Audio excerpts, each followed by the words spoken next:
Saudi అరేబియాలో చిక్కుకున్న బాధితుడు స్వదేశానికి చేరుకోవడంతో మంత్రి నారా లోకేష్ కు కృతజ్ఞతలు తెలిపారు. తాను స్వదేశానికి తీసుకువచ్చేందుకు మంత్రి లోకేష్ ఎంతో సహకారం అందించారన్నారు. తూర్పుగోదావరి జిల్లా అంబాజీపేట మండలం ఇసుకపూడికి చెందిన వీరేంద్ర కుమార్ సౌదీ అరేబియాలో ఏజెంట్ మోసం చేయడంతో ఎడారిలో చిక్కుకున్నాడు.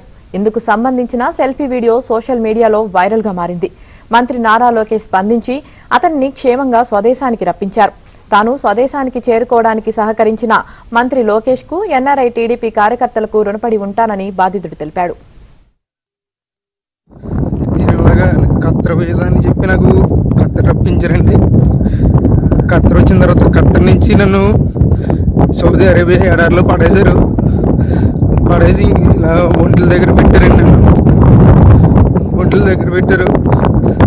తినడానికి సరైన తిండి ఉంటుంది. తూర్పుగోదావరి జిల్లా అంబాజీపేట మండలం ఇసుకపూడికి చెందిన వీరేంద్ర కుమార్ సౌదీ అరేబియాలో ఏజెంట్ మోసం చేయడంతో ఎడారిలో చిక్కుకున్నాడు. ఇందుకు సంబంధించిన సెల్ఫీ వీడియో సోషల్ మీడియాలో వైరల్ గా మారింది. మంత్రి నారా లోకేష్ స్పందించి అతన్ని క్షేమంగా స్వదేశానికి రప్పించారు. తాను స్వదేశానికి చేరుకోవడానికి సహకరించిన మంత్రి లోకేష్ కు ఎన్ఆర్ఐ టీడీపీ కార్యకర్తలకు రుణపడి ఉంటానని బాధితుడు తెలిపాడు. ఖత్తర్ వీసా అని చెప్పి నాకు ఖత్తర్ రప్పించారండి. ఖత్తర్ వచ్చిన తర్వాత ఖత్తర్ నుంచి నన్ను సౌదీ అరేబియా ఎడారిలో పడేసి